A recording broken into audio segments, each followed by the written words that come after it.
Hoy hablamos con Raúl Rodríguez, dueño de Droguería Betances, sobre cómo construir una empresa exitosa y ser el líder de una industria. Conocemos su fórmula de realidad combinada con propósito.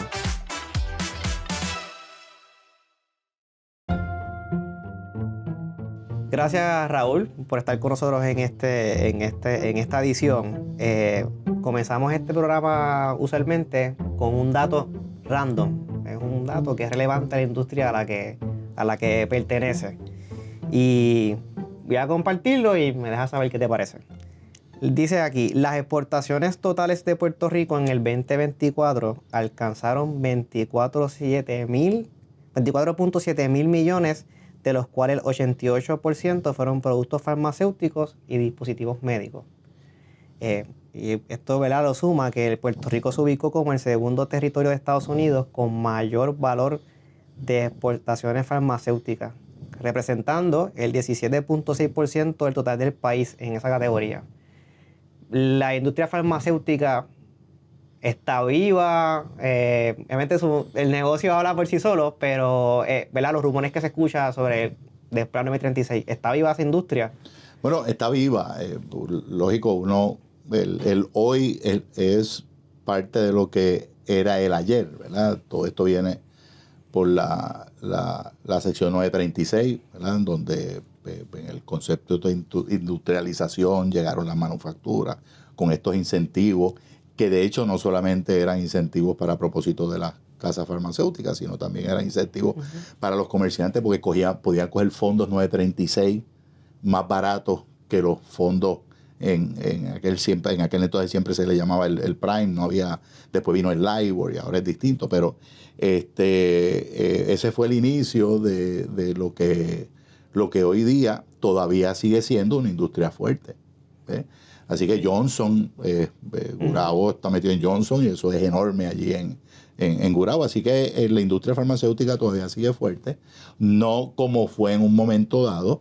Y yo creo que es una combinación de factores. Está el issue de las 936, sin duda alguna, al haber eliminado las 936, se quedaron con ciertos incentivos, pero no necesariamente con los incentivos que te daba la 936.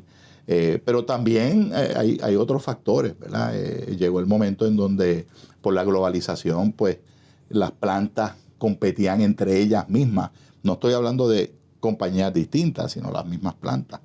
Quién era más eficiente, buscando la eficiencia. Y ese es el concepto. Como ya no había tanto incentivo contributivo, pues tienes que buscar los ahorros en alguna parte. Sí, en una ocasión nosotros hice un viaje con unas amistades dominicanas y me llevaron entonces Expreso Las Américas, creo que es el que va de Santo Domingo hasta Santiago. Y todas esas manufacturas que estaban aquí antes, para los años 90 o un poquito, hay muchas que estaban allá. Y eso me plantearon, ¿no?, el tema de la competitividad, buscaban beneficios en otros lados. Pero entonces, eres dueño de Droguería Betances, que es el líder de distribución de medicamentos y de otros productos, ¿no?, en Puerto Rico. Y siendo el líder, los convierte ustedes en prácticamente un pilar de la economía puertorriqueña, más allá de que tienen más de 400 empleados y todos los empleos, ¿verdad?, indirectos que pueden dar. ¿Cómo Droguería Betances se convierte en la compañía número uno en la industria de la farmacéutica y de los medicamentos? Bueno, yo lo que creo es que más fue la visión que nosotros tuvimos hacia no solamente el issue de Droguería Betances, sino nosotros ver cómo podemos fortalecer la industria de farmacias de comunidad en Puerto Rico y querer que ellos tuvieran éxito o que tengan éxito y sigan teniendo éxito. Así que la visión de la droguería fue tan sencillo como que nuestro cliente tenga éxito, ¿verdad? Y una cosa es servicio al cliente y otra cosa es que tenga éxito. En otras palabras, todo proyecto que nosotros trabajemos tiene que estar visualizado hacia el éxito de nuestro cliente, que eso tiene que ver con servicio al cliente, pero también tiene que ver con proyectos especiales. Por ejemplo, nosotros somos la única droguería en la nación americana que tenemos unas unidades móviles de de clínicas de salud. Creo, ¿no? Tenemos 2 que se las damos gratuitamente a la farmacia. También lo hemos hecho para propósitos de gobierno y todo esto, pero esto es gratis para la farmacia de la comunidad. Nosotros tenemos una división de ayuda en el área de finanzas y de ayuda en el área de recursos humanos. Eso lo hemos hablado informalmente y lo hacemos porque nosotros queremos que la farmacia de comunidad pues tenga éxito. Nosotros hemos dado un sinnúmero de charlas en donde le decimos al farmacéutico, usted es dueño, así que sabemos que son salubristas, sabemos su responsabilidad que tiene, pero para continuar con la farmacia tienen que ser empresarios. Así que tienen que salirse de ese recetario y pensar en una visión de su negocio. Podemos decir que Droguería Betances ha sido parte, obviamente, son muchas variables en esa ecuación, pero ha sido parte o ese motor que ha impulsado que muchas cadenas de farmacia de la comunidad, como se conoce, muchas han hecho rebranding en los últimos 20 años, han empezado también a modernizarse. Droguería Betances también ha tenido que ver con eso entonces, ese impulso de la visión, compartirla. De hecho, yo creo que la primera vez que la farmacia de comunidad se proyectó y se mercadeó como un brand, no estamos hablando de un nombre de un negocio, estamos hablando de una marca farmacia de comunidad. La empezó Droguería Betances con fondos de Droguería Betances, dando charlas a la farmacia, dándole entender de que la importancia que tenía el mercadear la farmacia de comunidad. Y inclusive hicimos una organización en donde ellos aportaban y anunciamos la farmacia de comunidad como branding. Así que esa ha sido una parte, pero sin duda alguna todo viene hacia una visión de que la farmacia de comunidad tiene que tener éxito. No quiere decir que son nuestros únicos clientes. Le vendemos también a hospitales, a clínicas, ¿verdad? A todo el sector de salud, pero nosotros entendíamos que era sumamente importante el nosotros ayudar al sector de la farmacia de comunidad y que tuviera éxito, porque en un momento dado estaba Walgreens, estaba la expansión de Walgreens, pero también venía CVS. Así que teníamos que prepararnos para todos esos retos que iban a venir en ese momento dado. Y preparándonos para este programa, vimos diferentes citas tuyas que hacen referencia sobre ese tema. Por ejemplo, aquí encontramos una cita que habla sobre que ha afirmado que la esencia del servicio se ha mantenido, pero mejorando en todo momento. Todo nuevo proyecto de innovación debe estar dirigido a que nuestro cliente tenga éxito. Y lo acabas de mencionar. Y yo me hacía la pregunta porque a veces otros dueños de negocios o gerentes o marcas pueden utilizar esto hasta como una cosa trillada, como que nos importa más el cliente y lo hacemos. La pregunta honesta que te hago ¿es posible desarrollar un negocio que obviamente tiene un beneficio económico para la empresa, pero hacer un negocio donde la verdadera razón de ese o visión del negocio sea que el cliente también tenga éxito? O sea, ¿esto es posible? Bueno, claro que sí, porque ¿cuál es el concepto? El concepto es que tú tienes éxito si tu cliente tiene éxito. O sea, si de momento hubiese pasado como pasa en Estados Unidos, ¿verdad? En Estados Unidos, más o menos el 14% del mercado total de fármacos al detal es de las grandes cadenas. En Puerto Rico no es así, en Puerto Rico es el 50%. Es una diferencia grande. ¿Y por qué? Pues porque son significativos en Puerto Rico, porque han tenido éxito. Si ellos tienen éxito, nosotros vamos a tener éxito. Las cadenas americanas no le compran al local, le compran a las droguerías americanas. Así que el éxito que tenga nuestro cliente hace directamente, no indirectamente, directamente, de que Droguería Betances o que nosotros tengamos éxito. Las empresas por sí solas desarrollan ese, diría yo, espíritu, porque dentro de esa filosofía tiene que haber como un espíritu, una creencia sobre el que yo también quiero que al otro le vaya bien, más allá de un beneficio económico. Las empresas funcionan por sí solas o desarrollan ese pensamiento de que a los otros le vaya bien como mi cliente, o esto depende del dueño del negocio?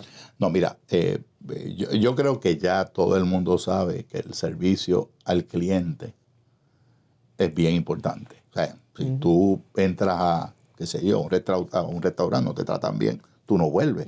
Así que eso como que es lógica. Ahora, yo digo que una cosa es servicio al cliente y otra cosa es una filosofía de que tu cliente tenga éxito. Son dos cosas distintas. Okay. ¿El tener éxito tiene que ver con servicio al cliente? Claro que sí. Tú tienes que dar el mejor servicio posible para que tu cliente tenga la mercancía, que se la pueda ofrecer al paciente. De hecho, nosotros decimos, nosotros entregamos salud a través de la farmacia de comunidad. Así que nosotros le enseñamos a nuestros empleados, a nuestros compañeros. Nosotros le enseñamos a nuestros compañeros de que ellos venden ¿qué? La realidad es que nosotros lo que ofrecemos es salud. Y salud lo ofrecemos a través de ¿quiénes? La farmacia de comunidad, los hospitales, las clínicas. Sí, son médicos. La cara de finalmente. Es tan fácil como, o sea, nosotros no somos una distribuidora normal, común y corriente. No. Se nace con ese pensamiento de querer siempre que al otro le vaya bien. Y traigo la pregunta porque, al menos en mi aún temprana experiencia en el mundo de los negocios, pues uno se encuentra diferentes perfiles. Está el típico perfil de aquel que le paso por encima al que sea para lograr el éxito de mi negocio, incluyendo hasta a veces con el propio cliente, hasta se compite, quién tiene la razón. Y creo que hay un poco de eso también en la época moderna, donde a veces los negocios podemos cometer el error de pensar que el cliente está teniendo un privilegio como venir hacia donde mí, y es al revés. El privilegio tengo yo de servirte porque vienes a comprarme el servicio, el producto. Entonces, se nace con ese espíritu de que el otro también le vaya bien, o esto, ¿qué pasó en la vida de Raúl Rodríguez en ese desarrollo de la infancia? ¿Cómo fue para tener esa filosofía? Bueno, yo creo, y te voy a contar un poco de la infancia, pero yo creo que todo está relacionado a cuál es la razón de ser de tu negocio. Y yo creo que una vez tú determinas cuál es la razón de ser de tu negocio, ahí es donde tú puedes contestar todas esas preguntas. El propósito. Sí, la razón de ser. La razón de ser de todos mis negocios es que todos tengan éxito. Que tenga éxito mi compañero. Que tenga éxito mi cliente. Que tenga éxito mi suplidor. Y que tenga éxito mi comunidad.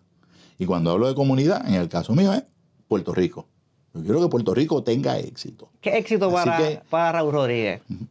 Bueno, todo depende, pero por ejemplo, en el caso de nosotros relacionado con cada uno de ellos es que nosotros le podamos, con los compañeros, ofrecerle una estabilidad a la familia de nuestros compañeros, que nuestros suplidores puedan seguir creciendo, que nuestro cliente pueda seguir creciendo, que nuestra comunidad podamos ayudar a la comunidad en sus necesidades. Y ahí es donde posiblemente viene la infancia, lo que mami nos enseñó a tanto a mi hermano y a mí, de la importancia que tenía el tú darle a los demás, que somos bendecidos cuando tú logras darle a los demás, que no importa lo que tú tengas, tú siempre tienes algo que dar porque alguien va a estar peor que tú. No importa lo que tú tengas. Así que esa enseñanza, con la enseñanza de papi, bueno, pues tú quieres algo en esta vida, tú te tienes que fajar. Tú tienes que echar para adelante, tú tienes que trabajar fuerte y trabaja que te guste el trabajo, que te guste lo que tú hagas, que tengas pasión por eso. Así que yo creo que esa historia, ¿verdad? O ese pasado, pues me ayudó a dar a entender de que si yo distribuyo productos de consumo o productos farmacéuticos, o doy servicio de seguridad, o doy servicio de lo que sea, todo tiene que ir ligado a una oración principal, que todos tengan éxito. Una vez tú logras eso, esa es la razón de ser.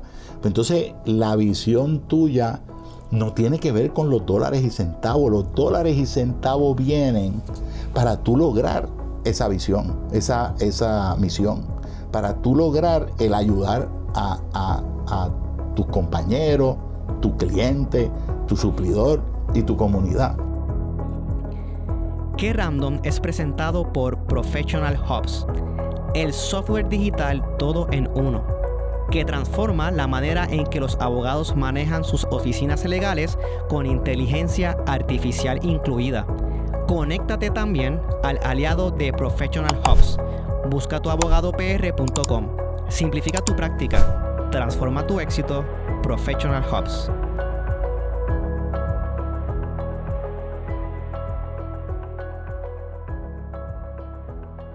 Y hablando ahorita de que mencionabas sobre la infancia, me compartías también ahorita que tenías en la casa ese balance, el toque de parte de la madre sobre la creencia, la filosofía de vida, los valores cristianos y el toque de realidad también de papá en la casa.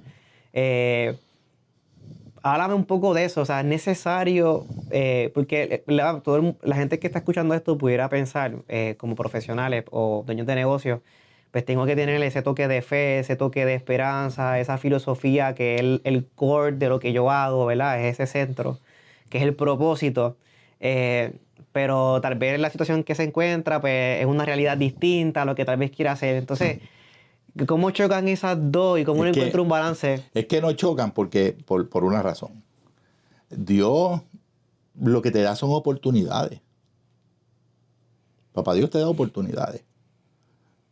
Papá Dios no te da a ti el éxito, Él te da la oportunidad para que tú te fajes, para que tú metas mano. Y entonces tú creas tu propio éxito. Y cada persona tiene un éxito, ¿verdad?, distinto. Claro. Pero Papá Dios te da la oportunidad. O sea, tú te coges y tú ves un baloncelista, un Michael Jordan, qué sé yo, pelotero. Pues Papá Dios le dio ¿qué? Le dio esa habilidad. Pero la habilidad no es suficiente. Se tuvieron que fajar. Y tuvieron que meter mano y tirar, qué sé yo, Stephen Curry, no sé, 1000 tiros todos los días para entonces meter unos cuantos nada más en un juego. Que hay un esfuerzo detrás. ¿Sabes? Hay un esfuerzo detrás de todo esto. Así que yo creo que no chocan. Lo que pasa es que papi nos enseñaba más el issue de que esto no viene gratis. Y cuesta. Porque el trabajo, si te fajas, pues ese balance es importante, pero tú quieres echar para adelante, pues te cuesta tiempo. Tiempo el cual no se lo vas a dar a alguien. Tu familia. Y entonces tú tienes que evaluar eso y crear un balance que algunas veces es difícil crear. ¿Cómo compagina esto con, ¿verdad?, la experiencia tuya de esta realidad versus tener un propósito y unas creencias claras? Con un poco, en la época más moderna, esta filosofía de hacer negocios, ¿verdad? Yo siempre a veces uso este ejemplo, el que creemos que los negocios pueden ser como un American Got Talent o estos programas donde tú te paraste y hay unos jueces y apretaron el botón y tuviste suerte y entonces pasaste a la última ronda y entonces ya eres exitoso, o como una lotería, o sea, como si fuera un golpe de suerte. Están sus casos de gente en momentos indicados, pero ¿cómo compagina ese camino fácil que se nos pinta, ¿verdad?, a nivel de hacer negocios o en la vida o a nivel profesional, donde con 3 cosas, 4 cosas, pues lo podemos lograr, versus la filosofía básica de trabajar, trabajar, trabajar? Mira, las estadísticas te lo dice todo, ¿verdad? Y no quiero hablar de la palabra éxito. Quiero hablar de la palabra económica, éxito económico. Que es el más que todo el mundo utiliza para ver una empresa, claro. Pero mi éxito pudiera ser, yo quiero ir a áreas remotas a ayudar a gente. Y eso no tiene nada que ver con la parte económica. Así que quiero quitar esa parte porque eso puede ser exitoso. Claro. El que yo haya logrado hacer eso es un éxito para esa persona. Pero cuando estamos hablando de éxitos financieros, pues búscate las estadísticas. Qué sé yo, el 70% de las personas con éxitos económicos grandes fueron empresarios, no salieron de tener suerte. Salieron de fajarse, de echar para adelante, así que y de una u otra forma está eso, pero entonces también está el que se hizo millonario en las inversiones, pero tuvo que haber estudiado para meterle mano a las inversiones. Pero la mayoría, o sea, el porciento más grande, y te lo dice la estadística, de éxitos económicos vienen de empresarios. De que en un momento dado fueron chiquitos y ahora son grandes, sí. Walmart fue chiquito en un momento dado, Walgreens fue chiquito en un momento dado. Ellos tienen una historia de quien lo fundó. Pero de haberse fajado en esta vida. Eso pasó contigo porque eres contable y me comentabas que más o menos en high school, grado 10, 11 o etcétera, habías pensado, si bueno en matemática, entro entonces ahora, quiero hacer contabilidad. ¿Cómo un contable termina siendo el dueño de una empresa que es líder en una industria? Pero lo que pasa es que yo, y estos no son todos los casos, pero yo siempre digo que decisiones a temprana edad pueden ser sumamente importantes para el éxito futuro. Y el ejemplo, pues, es el mío, ¿verdad? Yo no estudiaba mucho, yo no era buen estudiante, me encantaban los deportes, pues que yo quería ser un maestro de educación física, tremendo, qué bueno. Me gustaba el béisbol, me gustaba el baloncesto, pero me encantaba el béisbol.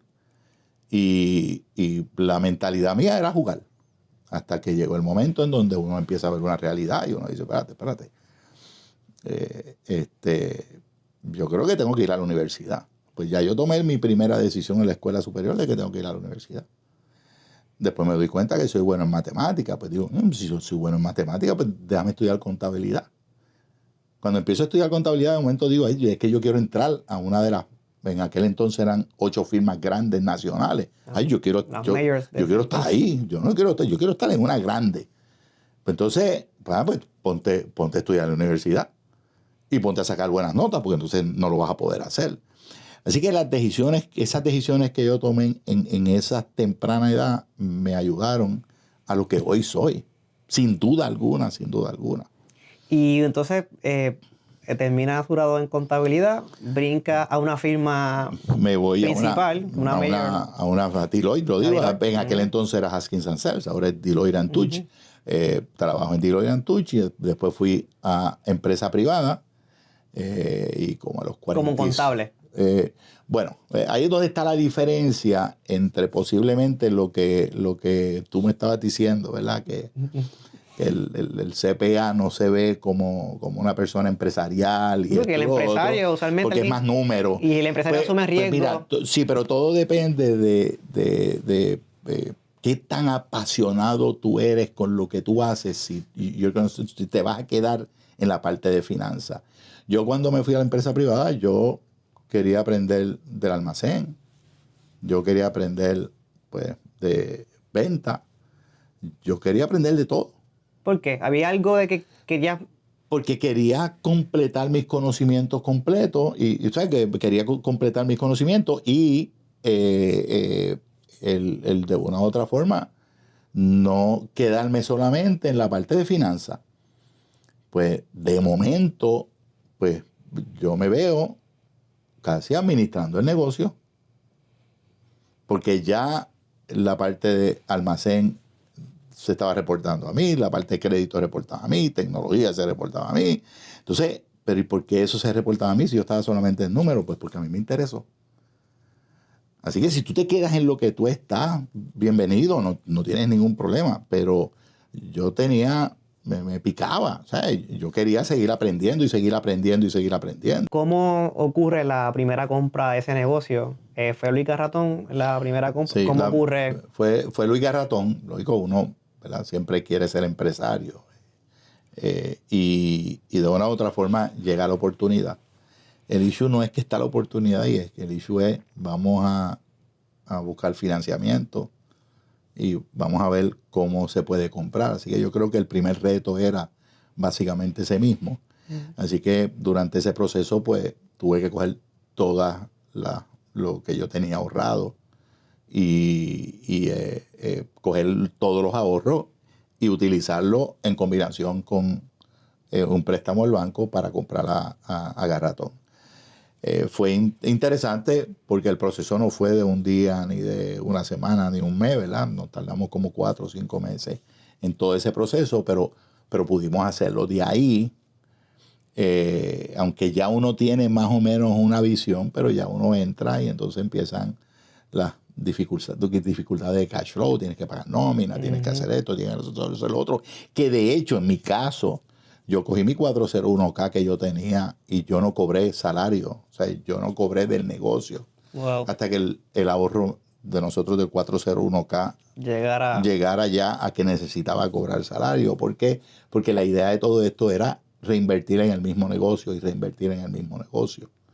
Y esa ha sido la filosofía, reinvertir en los negocios. 3 años después, cuando tú dices 3 años, de hecho, 2 años después de haber tenido ahorros de cero, de haber cogido mi 401k y liquidarlo completo, se me viene la oportunidad, llega otra oportunidad más, llega la oportunidad de Droguería Betance. Y ese sí que fue complicado. ¿Por qué? Porque fui a todos los bancos y todos los bancos me dijeron que no. Aún teniendo ya un negocio sólido. Sí, porque el issue no es el negocio sólido, el issue es que cuando tú compras, y lo voy a hacer bastante fácil, cuando tú compras una casa, a ti no te hipotecan el 100%, tú tienes que dar un pronto. Un negocio es igual. O tú das una inversión, un colateral de alguna forma, y tienes el negocio como colateral, tenías que dar algo. Pero fue 2 años después, todavía el negocio primero, que era el de Luis Garratón, todavía estaba leverage, ¿verdad? Tenía deuda, tenía la deuda de compra. Así que tú no podías ofrecer el negocio porque todavía no tiene el capital neto para tú poder ofrecer ese negocio de garantía. Claro. Así que, pues fácil. Pues ¿qué me queda? Me queda mi casa, me queda mi apartamento de playa, que tenía un apartamento de playa, tenía mi casa, pues hipoteco mi casa 100%. En aquel entonces podías poner una primera y una segunda hipoteca, y hice lo mismo en la casa y en el apartamento de playa. Y me acuerdo que me quedaban como $200,000 que el banco me requería adicional a lo que yo había puesto en la mesa. Había puesto en la mesa, y fui donde mami y le dije, mami, déjame hipotecar tu apartamento y yo te lo pago. Y yo pago el apartamento. Y hipotequé el apartamento de mami también. Así que cuando yo compré... pusiste todo, literalmente, todo. Un all-in en una mesa de Yo poker. me quedé sin nada. Yo me quedé sin ahorro y con deuda de todo lo que yo tenía. Me imagino que la motivación con Droguería Betance era, tengo que esto funcione sí o sí. Y lo más interesante de todo es que a los 2 años, Farmacia El Amal se fue a quiebra y nosotros perdimos $8 millones. Y de ahí surge más o menos en esa crisis la idea de entonces darle un boost a todas esas farmacias de comunidad. No. Desde el inicio. No. Ya. Era parte de la filosofía. Esto es tan fácil. Yo digo, esto es bien fácil el visualizarlo teóricamente. Con una buena visión de negocio y buena gente alrededor tuyo y saber buscar los recursos, tú puedes tener éxito. Una buena visión, buena gente alrededor tuyo que puedan ejecutar y que puedas conseguir recursos, tú vas a tener éxito. Nosotros conseguimos los recursos, no para invertir en el negocio, sino para comprarlo. Pero nosotros sí siempre, de hecho, lo primero que yo hice fue me traje una persona que se había retirado y me la traje. Y de ahí comenzamos. Porque hacer negocio tiene que ver mucho también con aprender a delegar. Claro. Pero sobre todo esa visión fue la que desde el inicio nosotros, de hecho, algo interesante, se me olvidó decir esto, algo interesante, a los 6 meses, una de la segunda droguería más grande de los Estados Unidos compra una droguería local. Que los deja a ustedes. Así que cuando tú vienes a ver, tú tienes una compañía que vende cientos de billones de dólares de competencia tuya, ya tú tenías una. Así que de las 3 más grandes que representan el 95% del volumen total de Estados Unidos, 2 estaban en Puerto Rico y una era nueva. Y eso yo me encontré 6 meses después. Así que nosotros teníamos que establecer una visión clara, unas buenas estrategias.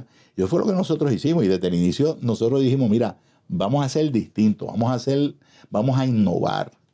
Y vamos a hacer lo que ellos no pueden hacer.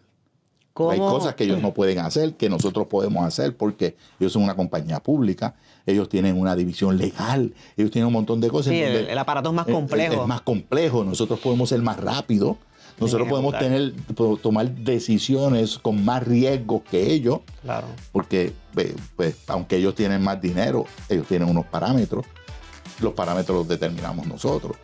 Así que nosotros desde el inicio empezamos con el concepto de que nuestro cliente tenga éxito. Todo proyecto, no me traigan ningún proyecto que no sea que nuestro cliente tenga éxito. Raúl, gracias por estar con nosotros, sacarle tu tiempo, estamos más que agradecidos. Creo que podamos hacer como 10 programas. Siempre a las órdenes. Demasiadas lecciones para aprender, para los profesionales que nos escuchan, gente que son empresarios. Así que muchas gracias y esperamos que se pueda repetir este espacio. Siempre a las órdenes, y te felicito a ti por tener este espacio para que los jóvenes pues, puedan oír y puedan echar para adelante en su vida. Gracias.